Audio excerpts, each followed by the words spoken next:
Semester exam के revision का ये हमारा पार्ट 3 वीडियो है, जिसमें सबसे पहले हम एक क्वेश्चन कंप्लीट करेंगे।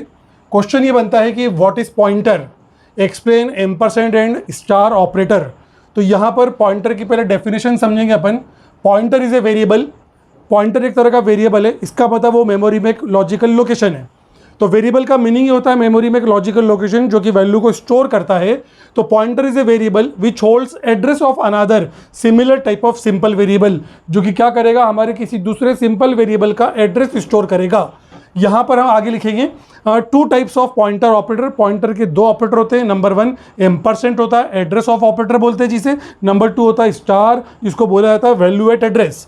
अगर मुझे किसी पॉइंटर को डिक्लेयर करना है तो उसका सिंटेक्स लिखेंगे हम। सबसे पहले सिंटेक्स होगा उसका, सबसे पहले डेटा टाइप आएगा, स्टार का सिंबल आएगा और पॉइंटर नेम आएगा, फिर सेमीकोलन लगाएंगे। अब मेरी बात सुनना, यहाँ पर मैंने एक वेरिएबल डिक्लेयर करा इंटीजर एक्स।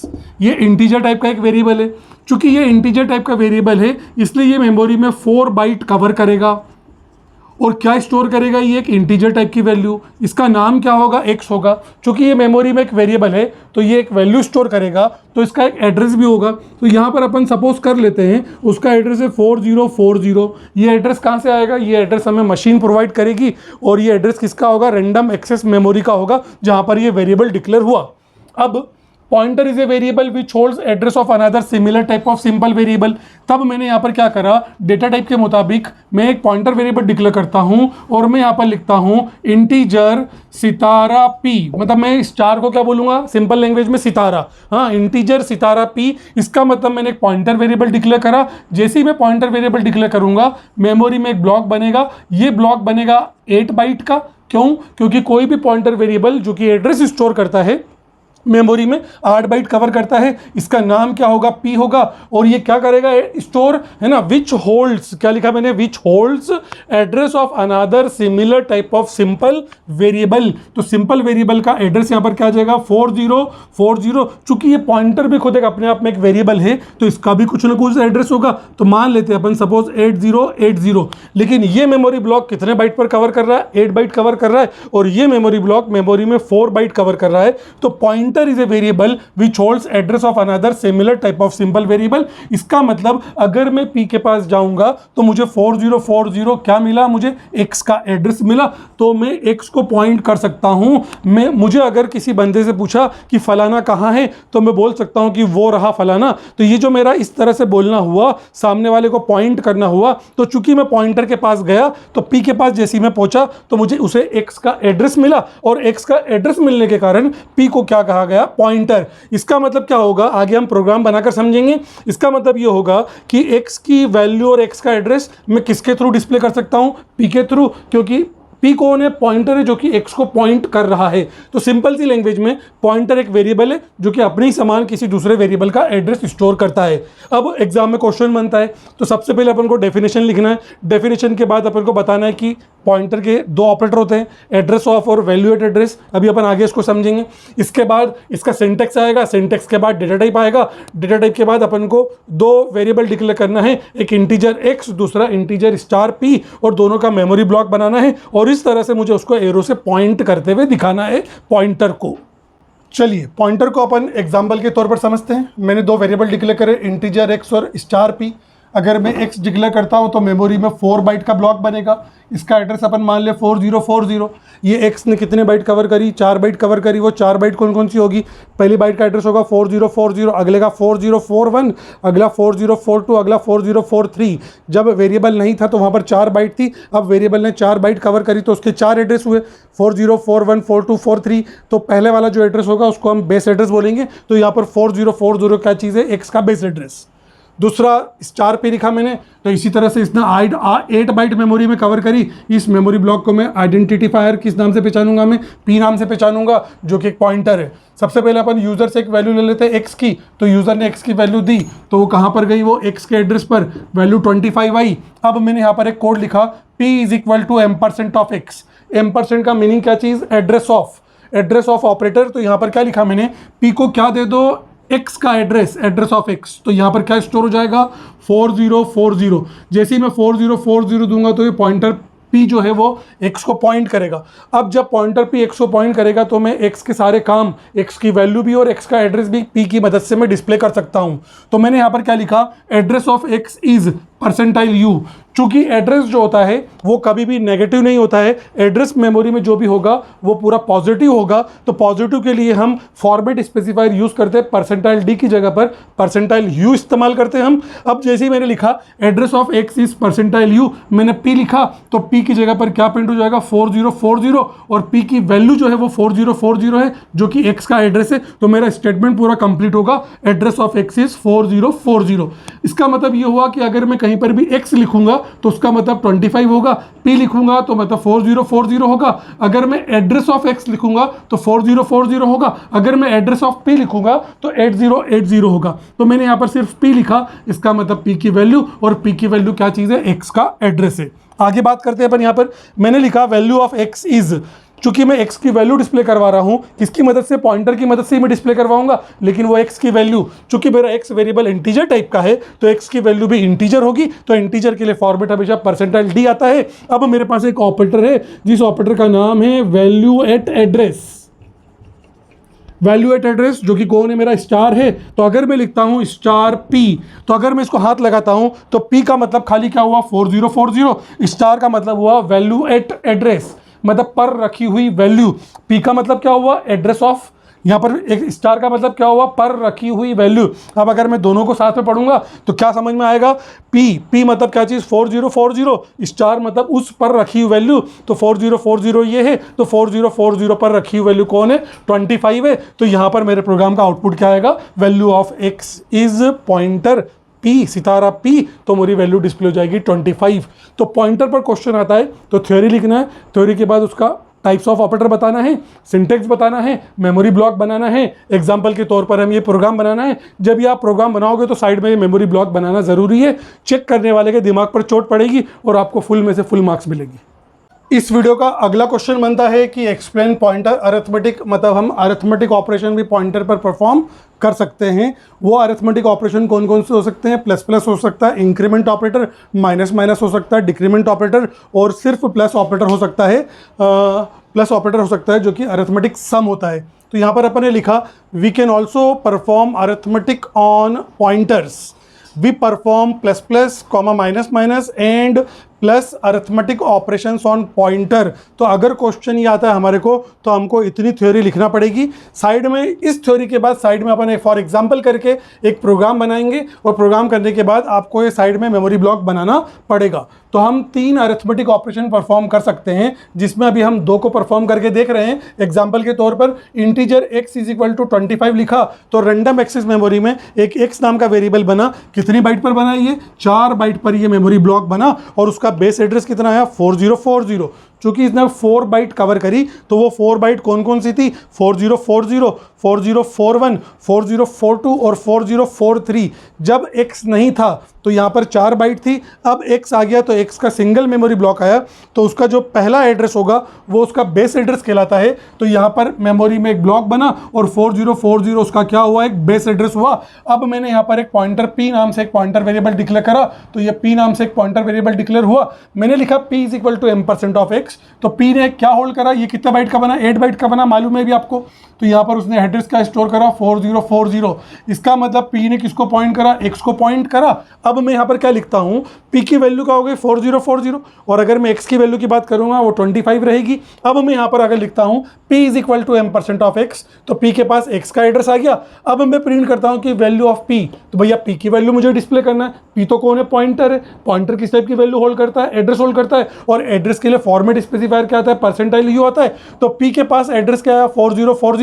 तो इस कोड का, इस लाइन का मेरे पास जो आउटपुट आएगा वो 4040 आएगा। इतनी बात समझ में आती है अपन को। अब मैंने यहाँ पर लिखा p++, इसका मतलब 1 से आगे बढ़ो। कितने से आगे बढ़ो, 1 से आगे बढ़ो। थोड़ा सा दिमाग लगाओ, x की जो वैल्यू है 4040 और p की जो वैल्यू है वो 4040, सॉरी x का एड्रेस 4040 है जो कि p की एक वैल्यू है। लेकिन मेमोरी में 4040 के बाद न तो 4041 है, न 4042 है, न ही 4043 है। तो 4040 के बाद मेमोरी में कौन है, 4044 है। इसका मतलब इंक्रीमेंट ऑपरेटर का मतलब होता है कि वैल्यू को 1 से बढ़ाना। तो पॉइंटर अरिथमेटिक का यही असली खेल है कि अगर मैं p प्लस प्लस लिखूंगा तो मैं एक कदम आगे बढ़ूंगा, तो मुझे एक कदम आगे बढ़ने पर 4040 की जगह पर मुझे 4040 की जगह पर 4044 मिलेगा। अब मैंने प्लस प्लस करा तो 4040 से 4044 हो गया। अगर मेरा ये मेमोरी ब्लॉक 4 बाइट का है तो मैं पॉइंटर अरिथमेटिक में 4 बाइट से आगे बढ़ूंगा।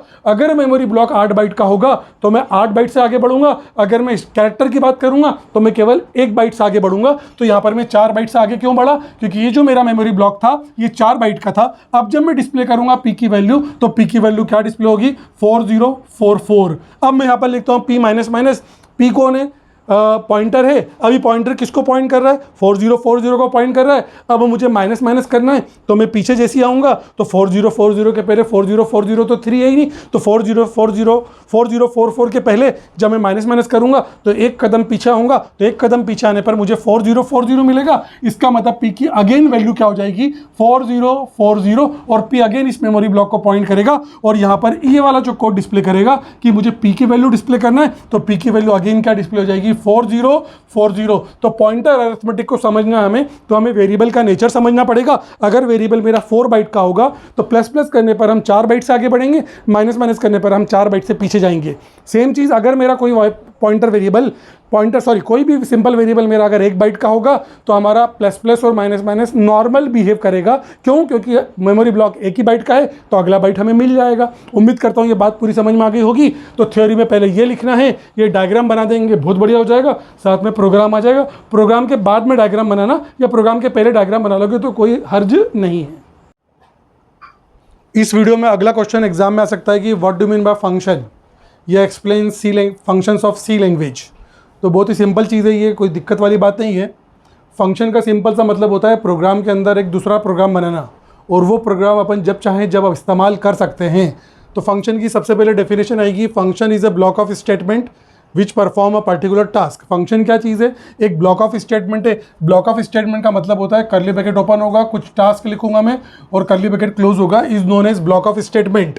तो ये काम अगर मुझे बार बार करना है तो इसके लिए मैं फंक्शन का इस्तेमाल करूंगा। तो सर बार बार करने के लिए तो लूप होता है? नहीं, लूप का काम होता है एक ही जगह पर बार बार करना, लेकिन फंक्शन को मुझे कभी एक जगह पर करना है, कभी दूसरी जगह पर करना है, कभी और कहीं पर करना है, मुझे उसका इस्तेमाल तब मैं इस्तेमाल करूंगा किसका? फंक्शन का। तो क्या चीज़ है? वो एक ब्लॉक ऑफ स्टेटमेंट है विच perform a particular task. Particular task को वो परफॉर्म करेगा तब वो फंक्शन कहलाएगा। दूसरी डेफिनेशन भी लिख सकते हैं अपन, फंक्शन इज अ सब प्रोग्राम। प्रोग्राम के अंदर एक दूसरा प्रोग्राम इज नोन एज सब प्रोग्राम। जैसे अगर मैं विंडोज़ की बात करूं तो फोल्डर के अंदर एक जो फोल्डर होता है उसको हम सब फोल्डर बोलते हैं। तो इसी तरह से प्रोग्राम के अंदर एक दूसरा प्रोग्राम अगर मैं बना दूं तो वो कहलाएगा फंक्शन। अब सिंपल लैंग्वेज में अपन को समझना है यहाँ पर कि 2 तरह से फंक्शन बनते हैं। नंबर 1, पहला स्टैंडर्ड लाइब्रेरी फंक्शन होता है, दूसरा यूज़र डिफाइंड फंक्शन होता है। स्टैंडर्ड लाइब्रेरी फंक्शन का मतलब होता है सी लैंग्वेज की लाइब्रेरी में जो फंक्शंस पहले से बने हुए हैं। क्या मतलब हुआ सर? प्रिंटफ और स्कैनफ हम नहीं बनाते हैं, हम खाली किसका इस्तेमाल करते हैं? प्रिंटफ और स्कैनफ का हम इस्तेमाल करते हैं।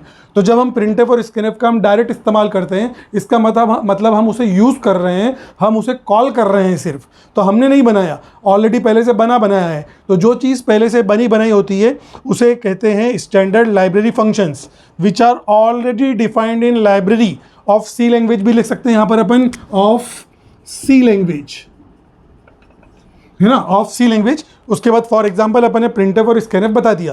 तो फंक्शन को रिप्रेजेंट ही कौन करता है? यहाँ पर कोई कीवर्ड नहीं है, एक आइडेंटिफायर है और सिंपल ब्रैकेट ओपन क्लोज हुआ तब ये फंक्शन होगा। अगर मैं फॉर लिखता हूँ तो फॉर कीवर्ड है और सिंपल ब्रैकेट ओपन करूंगा तो वो कंट्रोल स्टेटमेंट हो जाएगा। If simple bracket open close तो कंट्रोल स्टेटमेंट हो जाएगा। स्विच करूंगा तो भी कंट्रोल स्टेटमेंट हो जाएगा। तो यहाँ पर वो कोई कीवर्ड नहीं है, ये एक अलग से आइडेंटिफायर है। तो आइडेंटिफायर के साथ में अगर मैं सिंपल ब्रैकेट ओपन क्लोज का इस्तेमाल करूंगा तो वो फंक्शंस की कैटेगरी में आएगा। अगला यूजर डिफाइंड फंक्शन, ये तो पहले से बनाए थे, हम चाहते हैं कि हम हमारे मुताबिक फंक्शन बनाएं। हम कौन? यूजर। हम कौन? सी लैंग्वेज के प्रोग्रामर। तो प्रोग्रामर जो सी लैंग्वेज को यूज़ करता है, तो प्रोग्रामर को ही हम यूज़र बोलते हैं। तो ऐसे फंक्शंस जो हम हमारी पर्पस के लिए बनाएंगे is known as user defined function. अब जब भी मैं यूज़र डिफाइंड फंक्शन बनाऊंगा तो उसमें 3 पार्ट्स होंगे। नंबर 1 पहला पार्ट होगा डिक्लेरेशन, नंबर 2 दूसरा पार्ट होगा कॉलिंग, नंबर 3 होगा डेफिनेशन। यार जब मैं कोई चीज़ बनाऊंगा तो उसको डिक्लेयर करूंगा, अब वो क्या काम करेगा तो उसको मैं डिफाइन करूंगा, इज नोन एज डेफिनेशन। अब उसको मैं कहाँ पर इस्तेमाल करूंगा तो उसके इस्तेमाल करने को क्या बोला जाएगा, कॉलिंग। तो फंक्शन के 3 पार्ट होते हैं, मैं डिक्लेयर करूंगा कि वो किस तरह से बनेगा, नंबर 2 कॉल कहाँ पर मुझे इस्तेमाल करना है, नंबर 3 डिफाइन कि वो काम क्या करेगा। अब मैं जब भी यूज़र डिफाइन फंक्शन को बनाऊंगा तो मैं किसी भी यूज़र डिफाइन फंक्शन को मैं 4 तरीके से बना सकता हूँ। वो 4 तरीके क्या होंगे, void type without argument, void type with argument, return type without argument होगा और रिटर्न टाइप विथ आर्ग्यूमेंट होगा। तो ये सब क्या चीज़ होती है, इसको डिटेल में पढ़ने के लिए चैनल पर जाना है आपको और वहाँ पर जाकर इसको पढ़ना है। फिलहाल अभी यहाँ पर अपन को एग्जाम के पॉइंट ऑफ व्यू से कॉपी में लिखना है, कॉपी को भरना है, ताकि सामने वाला आपको मार्क्स देने में कोई भी कंजूसी ना करे। तो सबसे पहले क्या करना है आपको, क्वेश्चन बनता है कि what do mean by function या what do mean by C language function, explain function with suitable example. तो थ्योरी आएगी, टाइप्स आएंगे, टाइप्स के बाद यहाँ पर 3 पार्ट्स आएंगे, अगर और उसको बनाने के 4 तरीके आएंगे। अगर मैं इन 4 में से कोई सा भी तरीका उठाऊंगा मुझे 3 पार्ट बताने ही पड़ेंगे, डिक्लेरेशन, कॉलिंग और डेफिनेशन। अगर मैं वॉइड टाइप विथ आर्गूमेंट बनाऊंगा तो भी ये 3 पार्ट आएंगे, अगर मैं रिटर्न टाइप विथ आर्गूमेंट भी बनाऊंगा तो भी 3 टाइप आएंगे। बिल्कुल आपको ये इस तरह से आपको फंक्शन की थ्योरी लिखना है। और एग्जाम्पल के तौर पर अभी हम सम ऑफ 2 नंबर का एक प्रोग्राम बनाते हैं यूजर डिफाइन फंक्शन से, void type without argument. Example के तौर पर हमको सम ऑफ 2 नंबर का प्रोग्राम बनाना है यूजिंग फंक्शन। तो हम यहाँ पर कौन सा वाला तरीका उठाएंगे, फंक्शन को हम 4 तरीके से बना सकते हैं। तो हम पहला वाला तरीका उठाएंगे वॉइड टाइप विदाउट आर्ग्यूमेंट। अब किसी भी फंक्शन को अगर मैं बनाऊंगा तो उसमें 3 पार्ट होंगे, अभी अपन ने बात करी, डिक्लेरेशन, कॉलिंग और डेफिनेशन। तो सबसे पहले मैंने प्रोग्राम में प्री प्रोसेसर के बाद हैश इंक्लूड के बाद यहाँ पर मैंने फंक्शन को डिक्लेयर करा। तो ये क्या चीज़ है, फंक्शन का डिक्लेरेशन। फंक्शन का डिक्लेरेशन है ये, मतलब वॉइड टाइप का फंक्शन है और मैं एक फंक्शन को जब भी कॉल करूंगा तो कोई भी आर्गुमेंट उसमें पास नहीं करूंगा। तो मैंने यहाँ पर ब्रैकेट के अंदर खाली छोड़ दिया। प्रिंटफ और स्कैनफ जो होते हैं उसको अपन खाली नहीं छोड़ते, तो प्रिंटफ और स्कैनफ विथ आर्गुमेंट होते हैं। अगर ब्रैकेट के अंदर मैं कुछ लिखूंगा is known as with argument कहलाएगा। चलिए मेन फंक्शन में मैं आया, मेन फंक्शन में मैंने यहाँ पर फंक्शन को कॉल करा, तो ये क्या चीज़ कहलाएगी, फंक्शन की कॉलिंग। फंक्शन की कॉलिंग मतलब फंक्शन को मैं इस्तेमाल करूंगा। उसके बाद वॉइड सम, यहाँ पर फंक्शन की क्या लिखी मैंने, डेफिनेशन। तो ये क्या कहलाएगा, हमारा डेफिनेशन कहलाएगा। मैंने फंक्शन को डिफाइन करा कि ये फंक्शन क्या काम करेगा। तो यहाँ पर ये फंक्शन क्या काम कर रहा है, यूज़र से ए और बी और सी की वैल्यू ले रहा है, कैलकुलेट कर रहा है उसको और उसकी वैल्यू को डिस्प्ले कर रहा है। तो इस फंक्शन का काम क्या है, 2 नंबर यूज़र से लेना, उसका कैलकुलेट, उसका सम कैलकुलेट करना और सम को डिस्प्ले करना, ये उसका पर्टिकुलर टास्क है। तो function is a block of statement. क्या बोला मैंने, function is a block of statement which perform a particular task. तो ये डिक्लेरेशन हुआ, फंक्शन की कॉलिंग हुई और ये डेफिनेशन हुआ। जब प्रोग्राम मेरा मेन फंक्शन से चलेगा, जैसे ही मैं प्रोग्राम को एग्जीक्यूट होगा, सबसे पहले एंट्री कहाँ पर होगी, मेन में होगी। यहाँ पर मुझे फंक्शन की कॉलिंग मिली, जैसी कॉलिंग मिलेगी मेरा कंट्रोल जंप कर जाएगा डेफिनेशन पर और ये सारे टास्क एग्जीक्यूट हो जाएंगे। शर्त ये कि फंक्शन का ऊपर डिक्लेयर होना ज़रूरी है। अगर डिक्लेरेशन सिर्फ एक बार होगा, डेफिनेशन भी सिर्फ पूरे प्रोग्राम में एक बार होगी, लेकिन मैं फंक्शन को कई बार कॉल कर सकता हूं। तो अगर मैंने फंक्शन को एक बार कॉल करा, कंट्रोल यहां पर आएगा, सारी चीज़ें एग्जीक्यूट होगी, कंट्रोल वापस मेन में जाएगा, उसके बाद सम नाम का फिर से एग्जीक्यूशन मिलेगा और फिर कंट्रोल नीचे आएगा। तो इस केस में फंक्शन को मैं कई तरह से कॉल कर सकता हूं, कई जगह पर, अलग अलग जगह पर भी मैं कॉल कर सकता हूं। तो फंक्शन क्या चीज़ है, प्रोग्राम के अंदर हमारा एक दूसरा प्रोग्राम, ये तो पूरा प्रोग्राम कहलाएगा हमारा, लेकिन उसके अंदर एक अलग प्रोग्राम, ये वॉइड मेन हुआ करता था, ये वॉइड सम हो गया। यहां पर हमारे ये मेन फंक्शन होता था, यहां पर ये यूजर डिफाइंड फंक्शन हुआ। तो प्रोग्राम के अंदर दूसरा प्रोग्राम, सब program which perform a particular task. तो फंक्शन नाम का अगर क्वेश्चन अगर आपको आता है तो आपको यहां पर पूरी थ्योरी के बाद एक एग्जांपल के तौर पर आपको ये सम ऑफ 2 नंबर का या किसी भी तरह का आपको एक फंक्शन बनाकर एक्सप्लेन करना पड़ेगा। सी लैंग्वेज का पेपर इंडिया में जब कभी भी बनता है तो उस पेपर में call by value, call by reference के बिना ये पेपर कभी भी प्रिंट नहीं हो सकता। मतलब ये सबसे इंपॉर्टेंट क्वेश्चन है कि what do mean bye call by value and call by reference. तो क्वेश्चन में आता है what do mean bye call by value and call by reference, तो सीधा सा ये किसका है पार्ट, ये फंक्शन का एक पार्ट है। फंक्शन को अगर हम आर्ग्यूमेंट के साथ कॉल करते हैं, विथ आर्ग्यूमेंट, अभी हमने पिछले एग्जाम्पल में फंक्शन में हमने जो प्रोग्राम बनाया था सम ऑफ टू नंबर का, तो वो हमने विदाउट आर्ग्यूमेंट बनाया था। तो यहाँ पर अगर मैं विथ आर्ग्यूमेंट बनाता हूँ फंक्शन को, तो फंक्शन को अगर मैं किसी वैल्यू के साथ पास करता हूँ, किसी वैल्यू के साथ कॉल करता हूँ, तब वो फंक्शन कहलाएगा विथ आर्ग्यूमेंट। तो विथ आर्ग्यूमेंट फंक्शन जब भी होगा तो उसको कहा जाएगा कॉल बाय वैल्यू। तो कॉल बाय वैल्यू के केस में सबसे पहले अपन बात करेंगे कॉल बाय वैल्यू की। When we call any user defined function with value of variable, जब भी हम किसी फंक्शन को किसी वेरिएबल के वैल्यू के साथ कॉल करेंगे तब इस तरह की calling, then this type of calling is known as call by value. तो किसी भी वेरिएबल की वैल्यू के साथ अगर मैं फंक्शन को कॉल करूंगा विथ आर्ग्यूमेंट, तब उस केस में हमारा फंक्शन क्या कहलाएगा, कॉल बाय वैल्यू कहलाएगा। कॉल बाय वैल्यू में है ना, in call by value arguments of main function are known as actual argument. Main function में जब मैं फंक्शन को कॉल करूंगा, यूजर डिफाइंड फंक्शन को जब कॉल करूंगा, तो मैं उसमें आर्ग्यूमेंट पास करूंगा। तो वो जो आर्ग्यूमेंट होगा वो क्या कहलाएगा, एक्चुअल आर्ग्यूमेंट कहलाएगा, विच आर सिंपल वेरिएबल, जो कि एक सिंपल वेरिएबल होगा। सर इसका क्या मतलब, कॉल बाय रेफरेंस में यहाँ पर आर्ग्यूमेंट जो होगा वो सिंपल वेरिएबल का एड्रेस होगा, सिंपल वेरिएबल नहीं होगा, वो सिंपल वेरिएबल का एड्रेस होगा, है ना। Then and arguments of user defined function are known as formal argument. और यूजर डिफाइंड फंक्शन के अंदर जो मैं आर्ग्यूमेंट लूंगा वो फॉर्मल आर्ग्यूमेंट कहलाएंगे, जो कि वह भी क्या होंगे, एक सिंपल वेरिएबल होंगे। एग्जाम्पल के तौर पर मैं दो नंबरों के वेरिएबल को एक्सचेंज करना चाहता हूं, तो मैंने दो वेरिएबल लिए, तो मेमोरी में दो ब्लॉक बनेगा, एक ए का ब्लॉक बनेगा, एक बी का ब्लॉक बनेगा। देन उसके बाद मैंने दोनों वेरिएबल की वैल्यू यूजर से ले ली, यहाँ पर मैंने 10 लिया, यहाँ पर 20 लिया। अब यहाँ पर मैंने जब फंक्शन को कॉल करा तो मैंने ए और बी लिखा। जब मैं फंक्शन को कॉल करता हूं और ए और बी लिखता हूं, इसका मतलब मैं फंक्शन को कॉल कर रहा हूं ए और बी की वैल्यू के साथ, तो फंडा कहलाएगा कॉल बाय वैल्यू। यहां पर पिछले वाले केस में जब सम ऑफ टू नंबर का प्रोग्राम बनाया था तो वॉइड सम ब्रैकेट को खाली छोड़ा था, तो वो विदाउट आर्ग्यूमेंट था। जब विथ आर्ग्यूमेंट की हम बात करेंगे तो दो फंडे बनते हैं, कॉल बाय वैल्यू और कॉल बाय रेफरेंस। तो यहां पर मैंने दो वेरिएबल पास करे, तो इसका मतलब मैंने वेरिएबल पास करे, इसका मतलब मैंने वेरिएबल की वैल्यू पास करी, तो फंक्शन को कॉल करने का ये तरीका कहलाता है कॉल बाय वैल्यू। यहां से क्या होगा, ए की वैल्यू नीचे डेफिनेशन पर x नाम के वेरिएबल के पास चले जाएगी और b की वैल्यू नीचे डेफिनेशन पर y नाम के वेरिएबल के पास चली जाएगी। तो यहां पर मैंने लिखा हुआ है क्या चीज, and arguments of user defined function are known as formal argument. तो x और y फॉर्मल आर्ग्यूमेंट होंगे और मेन फंक्शन में जो मैं वेरिएबल पास कर रहा हूं वो मेरे एक्चुअल आर्ग्यूमेंट होंगे, क्योंकि मैंने एक्चुअल में यूजर से जो वैल्यू ली थी वो a और b में ली थी। यहां पर दो मेमोरी ब्लॉक बनेगा, एक x का बनेगा, दूसरा मेमोरी ब्लॉक y का बनेगा, और वहां पर वैल्यू आ जाएगी 10 और 20। तीसरा एक मेमोरी ब्लॉक में बना रहा हूं कि इसका टेम्प का, जिसके थ्रू मैं वेरिएबल की वैल्यू को एक्सचेंज करूंगा। मैंने टेम्प नाम का एक वेरिएबल डिक्लेयर करा, उसके बाद मैंने क्या लिखा, temp is equal to x. तो एक्स की वैल्यू टेम्प के पास चले गई, यहाँ पर 10 आया, वाई की वैल्यू एक्स को दे दी तो 10 की जगह पर 20 आया, y is equal to temp करा मैंने, तो यहाँ पर 10 20 की जगह पर 10 आ गया। इसका मतलब एक्स और वाई की वैल्यू एक्सचेंज हो गई। लेकिन मैं प्रिंट करते वक्त ए और बी डिस्प्ले करूंगा, लेकिन ए और बी दिखाऊंगा, लेकिन उसकी जगह पर मैं वैल्यू किसकी डिस्प्ले करूंगा, एक्स और वाई की। क्योंकि कॉल बाय वैल्यू की यही सबसे बड़ी प्रॉब्लम है कि एक्चुअल आर्ग्यूमेंट को कोई फर्क नहीं पड़ा, सारा जो भी चेंजेस हुआ फॉर्मल आर्ग्यूमेंट में चेंज हुआ। तो ये हमारे फंक्शन का एक बहुत ही इंपॉर्टेंट टॉपिक है जो एग्जाम में गलती से भी नहीं छूट सकता। पेपर सेटर हमेशा इस क्वेश्चन को पेपर में देता है। अगला टॉपिक आता है अपना कॉल बाय रेफरेंस। थोड़ी देर पहले अपन ने इसी वीडियो में क्या पढ़ा था, पॉइंटर। पॉइंटर का मतलब क्या था, pointer is a variable which holds address of another similar type of simple variable. तो पीछे जाकर फिर से पॉइंटर को रिवाइज करना इस टॉपिक को पढ़ने के लिए। कॉल बाय रेफरेंस है ना, कॉल बाय रेफरेंस तब इस्तेमाल होगा जब मैं फंक्शन को कॉल करूंगा वेरिएबल के एड्रेस के साथ।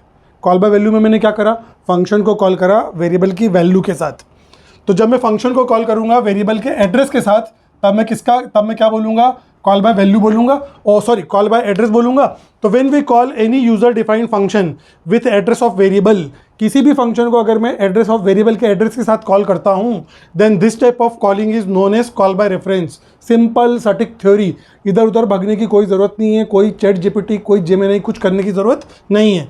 इन कॉल बाय रेफरेंस में arguments of main function are known as actual argument, उधर भी एक्चुअल आर्ग्यूमेंट कहलाते थे, विच आर सिंपल वेरिएबल, इधर भी सिंपल वेरिएबल है लेकिन यहाँ पर हम एड्रेस पास करेंगे।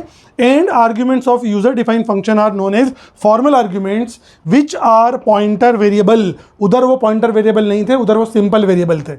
तो फंक्शन को कहने का मतलब है, फंक्शन को अगर मैं वैल्यू के साथ कॉल करूंगा तो कॉल बाय वैल्यू होगी, फंक्शन को अगर मैं एड्रेस के साथ कॉल करूंगा तो कॉल बाय एड्रेस होगा। अब सेम क्वेश्चन है हमारा, सेम फंडा है कि अगर मुझे दो वेरिएबल की वैल्यू को एक्सचेंज करना है तो मैं क्या करूंगा कॉल बाय रेफरेंस में। तो कॉल बाय रेफरेंस में जब मैं फंक्शन को डिक्लेयर करूंगा तो वॉइड एक्सचेंज लिखूंगा और मैं बताऊंगा इंटीजर पॉइंटर। इससे मुझे ये मालूम पड़ेगा कि मुझे फंक्शन को कॉल करना है वेरिएबल के एड्रेस के साथ। तो पिछले वाले केस में यहाँ पर हमने खाली इंट लिखा था, इसका मतलब केवल दो वेरिएबल की वैल्यू पास करना है। अगर मैं इंट स्टार लिखूंगा इसका मतलब मैं फंक्शन को कॉल करते वक्त एड्रेस पास करूंगा। दो वेरिएबल लिए हमने ए और बी, उसका एड्रेस है 4040, एक एड्रेस है 5050। एंटर वैल्यूज ऑफ ए और बी की वैल्यू मैंने एंटर करवाई, यहाँ पर वैल्यू एंटर हुई 10 और 20। अब कॉल करते वक्त मैंने ए और बी नहीं लिखा।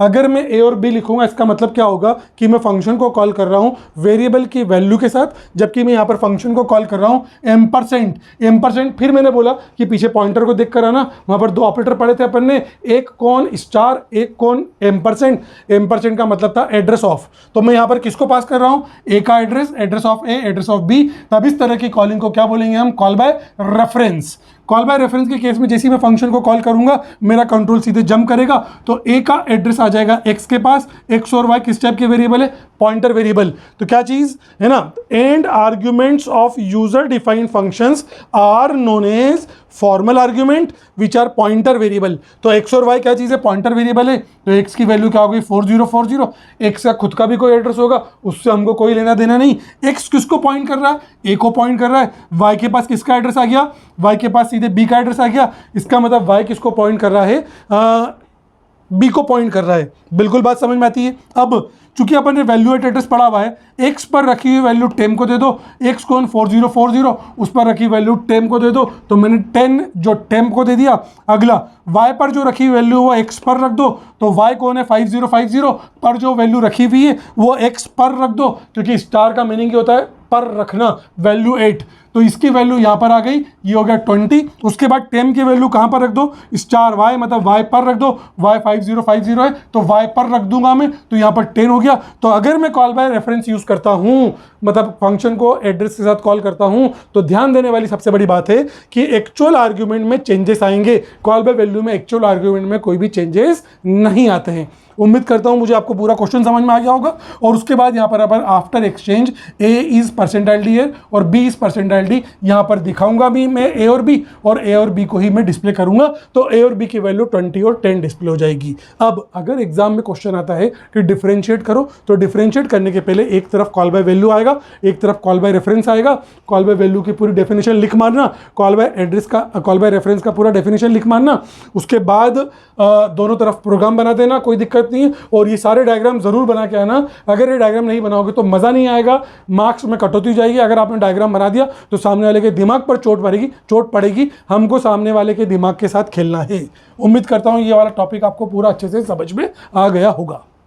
इस वीडियो का हमारा आखिरी क्वेश्चन है कि व्हाट इज रिकर्शन। एक्चुअल में ये बेसिकली सी लैंग्वेज में नहीं पूछा जाता है।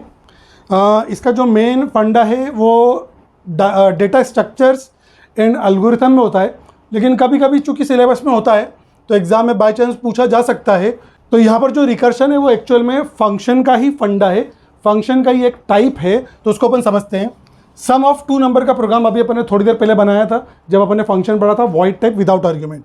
उसी प्रोग्राम को मैं यहाँ पर फिर से लिख रहा हूँ। मैंने फंक्शन डिक्लेयर करा सम नाम से, वॉइड मेन करा, मैंने फंक्शन को कॉल करा। जैसे ही मैं फंक्शन को कॉल करता हूं तो प्रोग्राम का कंट्रोल कहां पर जंप करता है, फंक्शन की डेफिनेशन पर जंप करता है। मैंने 2 वेरिएबल लिए, अब मैंने यूजर से वैल्यू न लेते हुए समझने के लिए खाली यहां पर वैल्यू खुद ही असाइन कर दी। तो ए और बी की 2 वैल्यू असाइन करी, सी नाम का एक वेरिएबल लिया, दोनों को मैंने सम करवाया और डिस्प्ले करा। ये मेरा प्रोग्राम खत्म हो गया। सिंपल सा। फंक्शन को मैं कॉल करूंगा, कंट्रोल कहां पर आता है, फंक्शन जैसी कॉल होता है तो कंट्रोल जंप कहां पर करता है, डेफिनेशन पर, और डेफिनेशन के बाद कंट्रोल वापस कहां पर चला जाता है, जहां पर मैंने फंक्शन को कॉल करा। ये हुआ हमारा सिंपल सा फंक्शन। अब मैंने यहां पर क्या करा, सिंपल से फंक्शन की डेफिनेशन में मैंने आखिरी में खुद फंक्शन को फिर से कॉल करा। ठीक है ना। अब क्या होगा, सम को जैसे ही मैं कॉल करूंगा मेरा कंट्रोल सम नाम के फंक्शन की डेफिनेशन पर आएगा, ये सारे स्टेटमेंट चलेंगे चलेंगे चलेंगे और फिर से फंक्शन की कॉलिंग मिल गई तो वापस से मैं डेफिनेशन पर आऊँगा, फिर ये सारे वेरिएबल डिक्लेयर होंगे और फिर सारे स्टेटमेंट चलेंगे, फंक्शन फिर से चलेगा फिर से चलेगा फिर से चलेगा फिर से चलेगा, हम इनफाइनाइट लूप में फंस जाएंगे। तो यहाँ पर हुआ क्या, मेरे से गलती क्या हो गई कि मैंने फंक्शन को फंक्शन की बॉडी में ही कॉल करा। जब कोई फंक्शन को खुद को अपनी बॉडी में ही कॉल करता है तब इस तरह की कॉलिंग रिकर्सिव कॉलिंग कहलाती है और इस तरह का फंक्शन रिकर्शन कहलाता है। बहुत ही सिंपल फंडा है, लोग पता नहीं क्यों घबराते हैं। When a function call itself, जब फंक्शन ने खुद को कॉल करा, समझना, जब फंक्शन ने खुद को कॉल करा then function is known as recursion, तब हमारा फंक्शन न कहलाते हुए रिकर्शन कहलाएगा। And this type of calling is known as क्या चीज़, रिकर्सिव कॉलिंग। और इस तरह की कॉलिंग क्या कहलाएगी, रिकर्सिव कॉलिंग होगी। अब यहाँ पर तो रिकर्सिव कॉलिंग हुई, ये वाली कॉलिंग मेन में थी वो सिंपल कॉलिंग थी, ये हमारी रिकर्सिव कॉलिंग हुई। तो रिकर्सिव कॉलिंग के केस में हमारा फंक्शन ना कहलाते हुए रिकर्शन कहलाया। अब यहाँ पर फंक्शन की अलग अलग 4-5 कैटेगरी होती है। Number 1 tail, non tail, direct, indirect और ट्री। तो हमको खाली टेल को समझना है, नॉन टेल को समझना है, डायरेक्ट को समझना है। फंक्शन ने, सम नाम के फंक्शन ने खुद को कॉल करा तो कहलाएगा डायरेक्ट। सम नाम का फंक्शन बिल्कुल मैंने लास्ट में कॉल करा तो कहलाएगा टेल। सम नाम का फंक्शन अगर खुद को कॉल करता है ऊपर ही या बीच में कहीं पर तो कहलाएगा नॉन टेल या हेड रिकर्शन भी कहलाएगा। तो यहाँ पर इस क्वेश्चन में, इस प्रॉब्लम में प्रॉब्लम सबसे बड़ी ये है कि यहाँ पर हम इनफाइनाइट लूप में फंस गए, बिना लूप के होते हुए हम इनफाइनाइट लूप में फंस गए। और हमको अगर रिकर्शन का इस्तेमाल करना है तो हमको एक बेसिक कंडीशन देना पड़ेगी और बेसिक कंडीशन नहीं देंगे तो रिकर्शन कोई काम नहीं करेगा। तो रिकर्शन के लिए हमेशा हमको उसके लूप को टर्मिनेट करने के लिए एक बेसिक कंडीशन देना पड़ेगी। अगले एग्जांपल में हम समझते हैं कि इस रिकर्शन को हम कैसे सॉल्व कर सकते हैं। यहाँ एग्जाम्पल में हमको सबसे पहले 1 to 10 डिस्प्ले करना है, 1 से लेकर 10 तक। तो रिकर्शन बोलता है कि आपको बड़ी प्रॉब्लम सॉल्व मत करो, छोटी प्रॉब्लम सॉल्व करोगे तो बड़ी प्रॉब्लम अपने आप सॉल्व हो जाएगी। तो यहाँ पर अपन डिस्प्ले 1 to 10 की जगह पर हम 1 to 3 डिस्प्ले करेंगे। मतलब हमारे प्रोग्राम को जो आउटपुट आएगा वो आएगा 1, 2 और 3। फिर बाद में हम 3 की जगह पर 10 कर देंगे तो हमारे प्रोग्राम का आउटपुट 10 आ जाएगा। सबसे पहले मैंने एक डिस्प्ले फंक्शन बनाया इंटीजर के साथ, एक इंटीजर टाइप का वेरिएबल डिक्लेयर करा और मैंने आई पास करा। डिस्प्ले को कॉल करा मैंने किसके साथ, 1 के साथ। जैसे ही मैं डिस्प्ले को 1 के साथ कॉल करूँगा तो मेमोरी में एक आई नाम का वेरिएबल बनेगा और उसकी वैल्यू 1 असाइन हो जाएगी। 1 is less than equal to 3 condition true हो जाएगी और मैं प्रिंट कर दूंगा आई की वैल्यू, तो आई की वैल्यू 1 प्रिंट हो जाएगी। उसके बाद मैंने फंक्शन को खुद को कॉल करा, किसके साथ, i+1 के साथ कॉल करा तो आई की वैल्यू 1 थी। तो मैं फिर से फंक्शन की डेफिनेशन पर आ जाऊंगा और यहाँ पर फिर नया मेमोरी में नया आई बनेगा। तो चूंकि आई की वैल्यू 1 थी तो 1 + 1 यहाँ पर 2 हो जाएगा। तो नया जो आई मिलेगा मुझे 2 मिलेगा। अब 2 मिलेगा तो चूंकि condition 2 is less than equal to 3 condition again true हो जाएगी। तो यहाँ पर वैल्यू प्रिंट हो जाएगी 2, आई की वैल्यू जो 2 है वो प्रिंट हो जाएगी। अगला फंक्शन को फिर से मैंने कॉल करा i+1 के साथ, तो i+1 के साथ कॉल करा तो अभी फिलहाल आई की वैल्यू 2 है तो 2 + 1 के साथ मैंने कॉल करा तो आई की वैल्यू 3 हो जाएगी। ऊपर जाऊंगा मैं, नया आई बनेगा और उस नया आई की वैल्यू 3 हो जाएगी। अभी भी कंडीशन सेटिस्फाई हो जाएगी, I less than equal to 3 condition true हो जाएगी और आई की वैल्यू प्रिंट हो जाएगी कितनी, 3। तो मेरे प्रोग्राम का आउटपुट 1 to 3 आया। मैंने फंक्शन को फिर से कॉल करा आई की वैल्यू 3 + 1 4 के साथ, तो मैं ऊपर जाऊंगा, मेमोरी में एक आई और बनेगा और उसकी वैल्यू क्या हो जाएगी, 4 हो जाएगी। और 4 हो जाएगी जब मैं कंडीशन फॉल्स हो जाएगी, कंडीशन फॉल्स हो जाएगी तो मैं इफ कोड से बाहर होऊंगा। इफ कोड से जैसे ही मैं बाहर होऊंगा तो मैं जहां से आया था वहां चले जाऊंगा, फिर एक बार और बाहर होऊंगा, एक बार और फिर मैं बाहर हो जाऊंगा। क्यों बाहर होऊंगा मैं 3 बार, क्योंकि मैंने 3 बार फंक्शन को कॉल करा था और फाइनली मैं फंक्शन को कॉल करके वापस डिस्प्ले पर आ जाऊंगा और मेरा प्रोग्राम खत्म हो जाएगा और मेरे प्रोग्राम का आउटपुट आएगा 1 2 3। अगर मुझे प्रोग्राम को 1 से लेकर 10 तक डिस्प्ले करना है तो मैं यहाँ पर सिंपल सा 3 की जगह पर 10 कर दूंगा। तो यहाँ पर मेरा जो आउटपुट आएगा वो 1 से लेकर 10 तक आएगा। तो इस पूरी वीडियो में हमने क्या क्या चीज़ निपटा दी। नंबर 1 पॉइंटर निपटाया, नंबर 2 फंक्शन के बाद call by value, call by reference और उसके बाद हमने रिकर्शन को निपटाया। और जैसा मैंने लिखवाया है एग्ज़ाम में आपको उसी तरह से लिख कर आना है, कोई भी गड़बड़ मत करना, स्क्रीनशॉट लेते रहना और कॉपी में लिख लेना और जब भी एग्ज़ाम देने जाओ तो एक बार और उसको मोबाइल में रिवाइज कर लेना। आपका काम बहुत ज़्यादा आसान हो जाएगा। Thank you so much.